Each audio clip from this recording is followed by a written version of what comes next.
Okay, guys, this is a wake up call. This is a wake up call, and there are certain things that I want to share with us that have been on my spirit, have been heavy on my spirit, and I decided for today's episode, I really want to share this with you.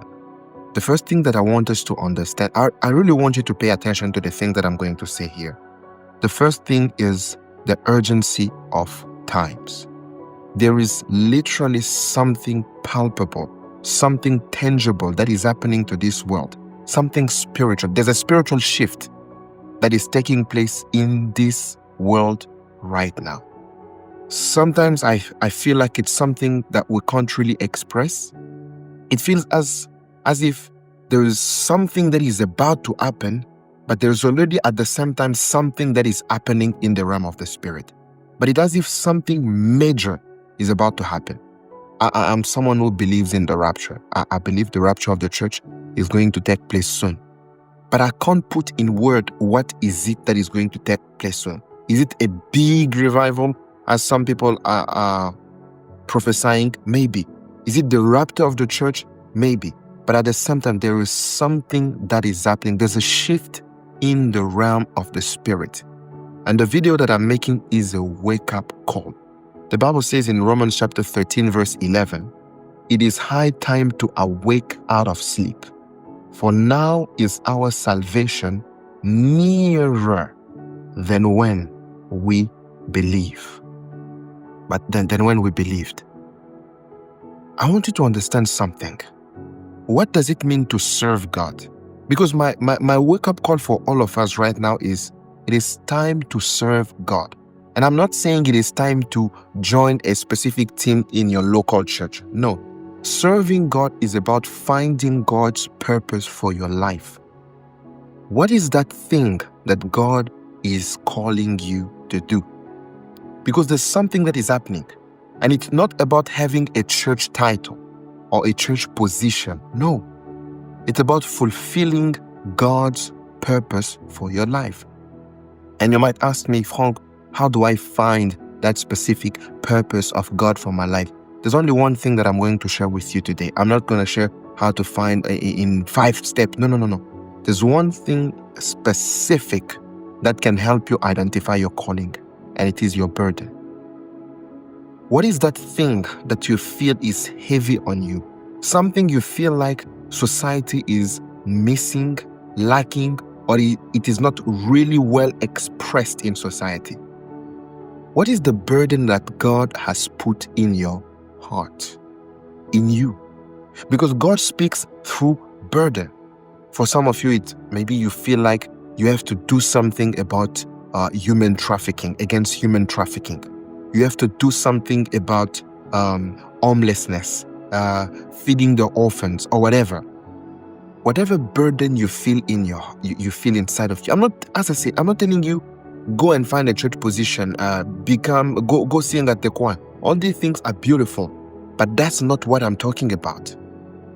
I'm talking about that burden that you have in your heart that is far beyond the 4 walls of the church. And again, I'm not against serving in church. I really want to make this clear.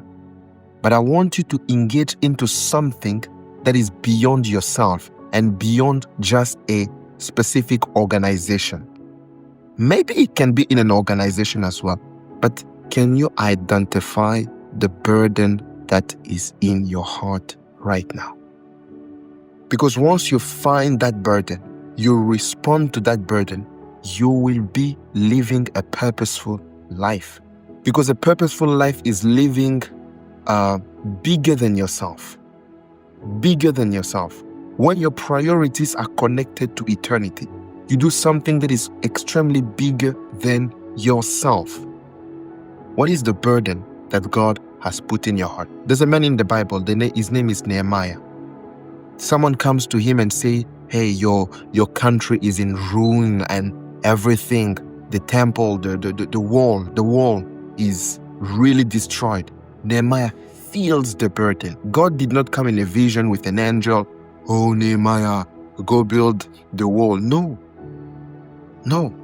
He felt it was so heavy on him, and he went to pray. He responded to the burden that he had. You know, we're talking about revival. But real revival is when, yes, people are coming back to God, but it is also when the Christians or the people of God are working or fulfilling God's purpose for their lives. I was listening to something that Daniel Kolenda was saying today. He said something beautiful. He said the biggest threat in our world is not radical Islam. No. He said the biggest threat in the world is when Christians become lukewarm. Meaning when they are not passionate about serving God, about fulfilling God's purpose for their lives.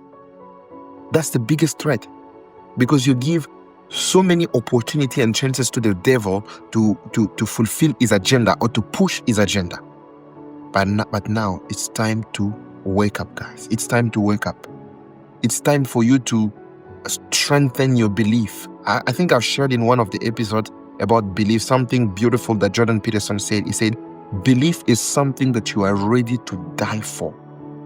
It's not something that you just say, oh yeah, I believe this. Are you ready to die for that thing that you say that you believe? If you really believe it, you would be ready to even die for it. If you really believe in the gospel of Christ, you will be ready to proclaim it. No matter how you will do it. If for you it's by fighting human trafficking, it's by, I don't know,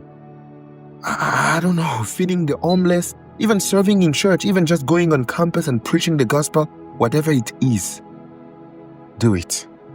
Do it. And then again, I want to make sure that you understand what I'm saying. I'm not against serving in church, but what I'm saying is that when revival hits and what we are experiencing in our generation and in this specific time, it's a wake-up call to serve God beyond the four walls of the church. It's good to serve in church. In fact, I encourage you to do that. But if you want to live really, really a purposeful life, it's about doing something that will not limit you only to the four walls of the church, but going beyond it. Not against it, not doing it, but going beyond it. What is that burden that God has put in your heart? And when I'm saying responding to that burden, don't just go and start doing it. No. Pray. Go into prayer. Pray. Just like Nehemiah. Nehemiah felt the burden and then he went to pray. Before seeing even the king, he went to pray. Never do God's work without God. So my call to action today is wake up. Wake up. The Bible says for our salvation is nearer than when we first believed. It's time to wake up, guys. It's time to wake up. It's time to wake up. It's time to wake up. Respond to the burden that God has put in your heart and serve God beyond the four walls of the church. This was my message for you. God bless you and see you next time.